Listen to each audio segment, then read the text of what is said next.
성도 여러분 안녕하십니까? 새벽 말씀 묵상입니다.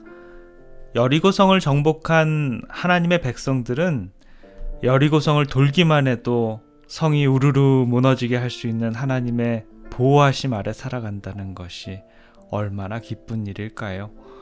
그들은 곧 여리고에서 멀리 떨어지지 않는 아이성까지 정복할 계획을 세웁니다. 그 성은 너무도 작은 성이라 하나님의 그 큰 영광을 보게 된 이 백성들은 들뜨고 자만합니다. 너도 나도 가서 정복할 수 있다라고 생각을 했지요. 이스라엘 백성들은 자신들의 힘을 높이고 원수들을 경멸하기까지 시작했고요. 심지어는 여호수아까지도 하나님에게 그분의 뜻을 묻지 않고 아이성을 정복할 계획을 세웁니다. 참으로 경솔하게도 이들은 하나님께서 그들의 함께 하시리라는 보증도 없이 공격을 돌진하고 말게 됐지요. 어떻게 되었을까요?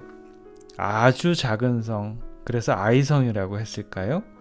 3,000명이면 충분히 이길 수 있을 것이라고 해서 그들은 의기를 투합해서 공격을 감행했지만 그들은 그 성을 잘 알고 방비하는 적군들에게 결국에는 도망하는 신세가 되었고요. 심지어는 많은 사상자와 사망자를 내게 되었습니다.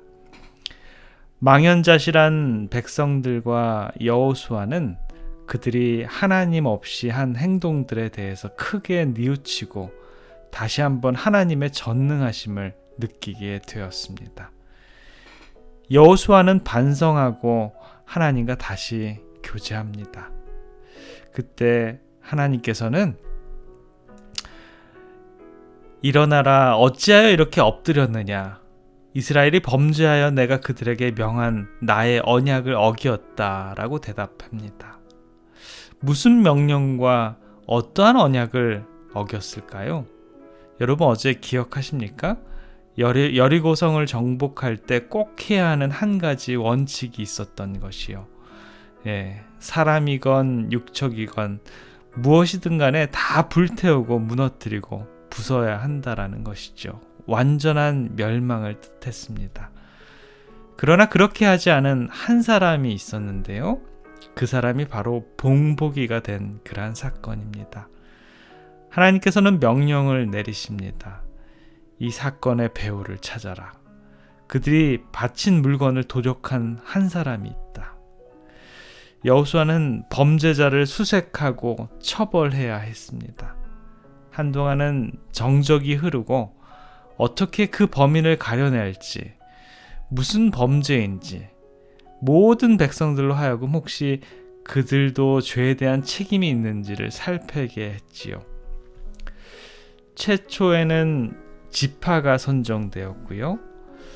그 다음에는 종족, 그 후에는 가족, 최후에는 범인을 잡아내게 되었는데 바로 제비 뽑혀진 유다 지파 갈미의 아들 아간으로 지목이 되었습니다. 그의 고백은 이렇습니다.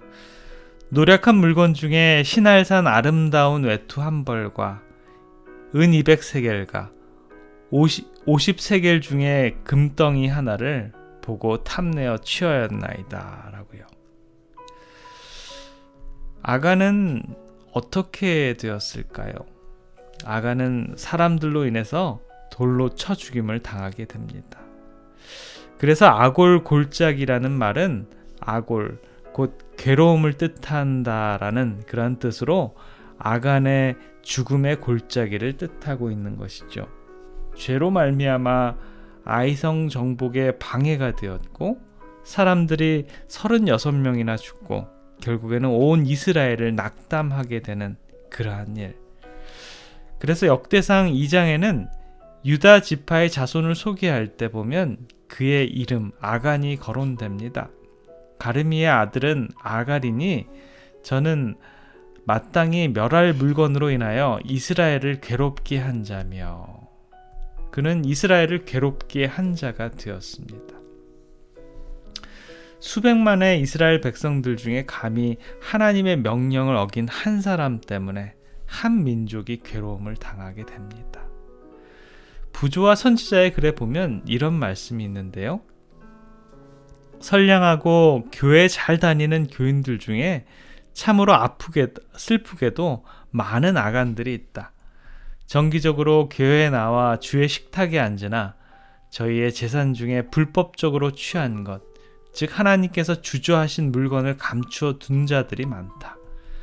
교회가 가장 무서워해야 할 영향은 공공연한 반대자나 신앙이 없는 자나 하나님을 모독하는 자들의 영향이 아니요, 언행이 일치하지 않는 공언하는 그리스도인의 영향이다. 이들은 이스라엘의 하나님의 축복을 억제하고 당신의 백성들을 약하게 하는 자들이다 라고 합니다.